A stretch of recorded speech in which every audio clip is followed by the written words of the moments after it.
कांग्रेस के वरिष्ठ नेता मणिशंकर अय्यर ने अपने बयान से एक बार फिर विवाद खड़ा कर दिया है, लेकिन इस बार उनके निशाने पर भाजपा या उसके कोई नेता नहीं है, बल्कि पूर्व प्रधानमंत्री राजीव गांधी हैं। अय्यर ने राजीव गांधी की शैक्षणिक योग्यता पर सवाल उठाकर जहां कांग्रेस को परेशान कर दिया, वहीं भाजपा को कटाक्ष करने का मौका दे दिया।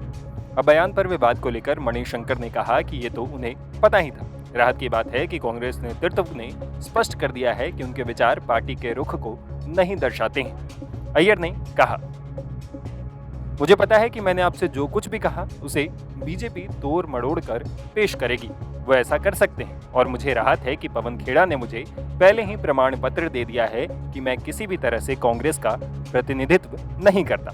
अब वो सब दिखाएं जो मैंने आपसे कहा है। अगर कोई इसे तोड़ मरोड़ कर पेश करना चाहता है तो करने दे। इससे पहले एक यूट्यूबर को दिए इंटरव्यू में मणिशंकर से जब गांधी परिवार के साथ उनके संबंधों के बारे में पूछा गया तो उन्होंने कहा, दोस्ती जारी है, वे मुझे दुश्मन के तौर पर नहीं देखते, लेकिन राहुल गांधी को लगता है कि मैं बहुत बूढ़ा हो गया हूँ और मैं इस पर आपत्ति जताता हूँ। मैं बूढ़ा नहीं हूँ। आप कोई और कारण ढूंढ लें कि आप मुझे पार्टी में क्यों नहीं चाहते और मुझसे सलाह क्यों नहीं लेना चाहते। वहीं जब अय्यर से पूछा गया कि क्या वो राहुल गांधी के मार्गदर्शन और कांग्रेस को पुनर्जीवित करने में मदद करने के लिए तैयार हैं, तो उन्होंने कहा कि मैं 20 साल से उनका मार्गदर्शन करने के लिए तैयार हूं, लेकिन वो ऐसा नहीं चाहते। वो मुझे नापसंद करते हैं और मैं कौन होता हूं उन पर अपनी राय थोपने वाला। दरअसल सोशल मीडिया पर मणिशंकर के एक बयान के वायरल होने के बाद विवाद शुरू हो गया है। वीडियो में अय्यर कहते हैं कि जब राजीव गांधी प्रधानमंत्री बने तो लोगों ने सोचा, दूसरों को छोड़ो, मैंने सोचा वो एक एयरलाइन पायलट है, वो 2 बार फेल हो चुका है। मैंने उसके साथ कैम्ब्रिज में पढ़ाई की थी, वो वहाँ फेल हो गया, जहाँ पास होना बहुत आसान माना जाता है। कैम्ब्रिज में फर्स्ट डिवीजन आना फेल होने की तुलना में आसान है, क्योंकि यूनिवर्सिटी अपनी छवि को बरकरार रखने के लिए कोशिश करती है कि कम से कम सभी पास हो जाए। इसके बाद उन्होंने इंपीरियल कॉलेज लंदन में दाखिला लिया, लेकिन वहाँ भी फेल हो गए। इसलिए मुझे आश्चर्य हुआ कि ऐसा व्यक्ति प्रधानमंत्री कैसे बन सकता है। अय्यर के इस बयान पर कांग्रेसी नेता उन पर निशाना साध रहे हैं। उन्हें कुंठित तक बताया जा रहा है। मैं कुंठित मानसिकता वाले फ्रस्ट्रेटेड लोगों जो किन्हीं अपने कारणों से ही निराश हैं, मैं ऐसे लोगों की कई बातों पर टिप्पणी नहीं करता। मैं एक बात उन राजीव गांधी जी को जानता हूं जिन्होंने इस देश को आधुनिक दृष्टिकोण दिया, जिन्होंने हमारे पंचायतों के सशक्तिकरण के लिए जो गांधी की धारणा थी पंचायती राज के, उसको वास्तविकता के धरातल पर उतारा और SC, ST, OBC महिलाओं को आरक्षण देने का काम किया। एक नया ग्रामीण भारत बना। जिन्होंने 18 साल के युवा पर विश्वास व्यक्त किया और उनसे कहा कि भारत निर्माण के भागीदार बनो और उनको वोट का अधिकार दिया। जिन्होंने इस देश को एक आधुनिक दृष्टि दी, कंप्यूटर और कंप्यूटर से सुपर कंप्यूटर के युग में लेकर के गए, एक आधुनिक दृष्टिकोण दिया। उन्होंने आधुनिक तकनीक के साथ हमारा जबरदस्त साक्षात्कार करवाया। और मैं तो ये कहता हूं कि उदारीकरण का, अर्थव्यवस्था के उदारीकरण की दिशा में भी उनके समय में कदम उठाए गए, मजबूत कदम उठाए गए। ये दुर्भाग्य था कि पार्टी का एक हिस्सा आखिर में उनके साथ खड़ा नहीं हो पाया, नहीं तो देश का इतिहास कुछ और होता। ये उस हिस्से की गद्दारी थी कि जो राजीव गांधी का व्यस्त था वो इस देश नहीं देख पाया और विपक्ष के नेता के रूप में उन्होंने विपक्ष का नेता किस तरीके से पूरी व्यवस्था का संचालन कर सकता है। उनके भाषणों को देखिए जो उन्होंने लोकसभा में दिए, वो अद्भुत भाषण है। आज भी मैं समझता हूँ लीडर अपोजिशन के लिए वो मार्गदर्शन का काम करते हैं। तो मैं उन राजीव गांधी जी को जानता हूँ। मैं एक पथभ्रष्ट हुए, फ्रस्ट्रेटेड, निराश व्यक्ति क्या कह रहा है, मैं उस पर जाना नहीं चाहता।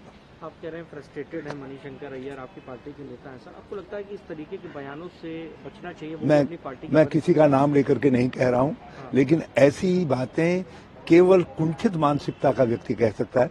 जिस व्यक्ति ने आपको पूरे राजनीतिक सिस्टम के साथ आपका साक्षात्कार करवाया, आपकी पहचान करवाई, आप उस व्यक्ति के लिए इस तरीके की धारणा रखते हैं।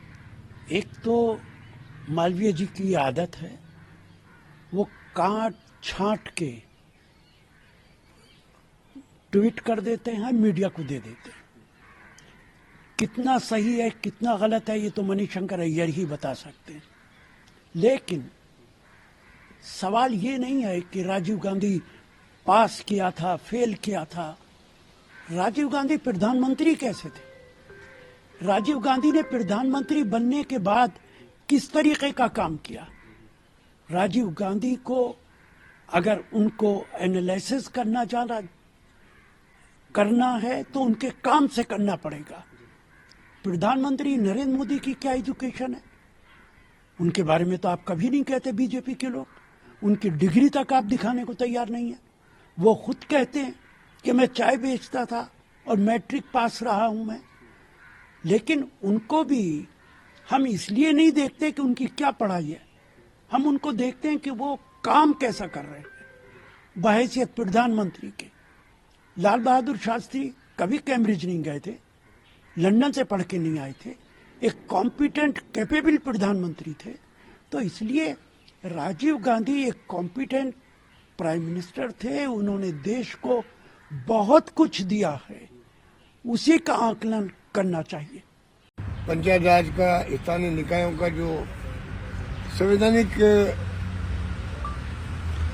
कानून पास करवाए गए, जिससे कि अब चुनाव टाइम पे होते हैं। पहले 20-20 साल तक चुनाव नहीं होते थे। महिलाओं के लिए इन्होंने जो काम किया, कानून पास किए, अगर आप हिस्ट्री देखें तो राजीव गांधी के वक्त में जो कानून पास किए गए वो इतिहास में स्वर्णिम अक्षरों में लिखे गए हैं। शानदार तरीके से उन्होंने शासन किया। उस व्यक्ति के बारे में कमेंट करना मैं समझता हूं कि जितनी निंदा की जाए उतनी कम है। कंडेम करने योग्य कमेंट इनके हैं। और मणिशंकर अय्यर से उम्मीद नहीं की जाती थी कि वो राजीव गांधी के बारे में ऐसी बात बोलेंगे। मैं सोच नहीं सकता था कभी। इतने अच्छे उनके संबंध रहे हैं।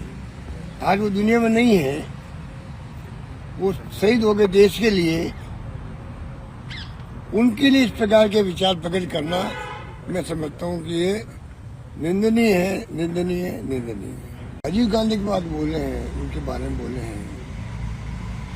कौन किस कॉलेज में पास होता है या फेल होता है, उससे क्या संबंध है कोई मंत्री का, मुख्यमंत्री का, प्रधानमंत्री का बनने का, नहीं बनने का। तो ये जिस रूप में राजीव गांधी के बारे में अचानक जो इनके कमेंट आए हैं, ये तो बगैर मैं समझता हूँ कि एक तरफ तो मेरा मानना है कि ये फ्रस्ट्रेशन की पराकाष्ठा है। फ्रस्ट्रेशन की पराकाष्ठा है, इसलिए मैंने कहा ये कोई सिर्फ आदमी बोल सकता है। अगर इतना ज्यादा फ्रस्ट्रेशन आ चुका है जीवन में, तो फिर वो व्यक्ति क्या बोलता है उनको समझ खुद को नहीं आता है। इसलिए मैंने कहा ये कोई सिर्फ आदमी ऐसी बातें बोल सकता है राजीव गांधी के बारे में।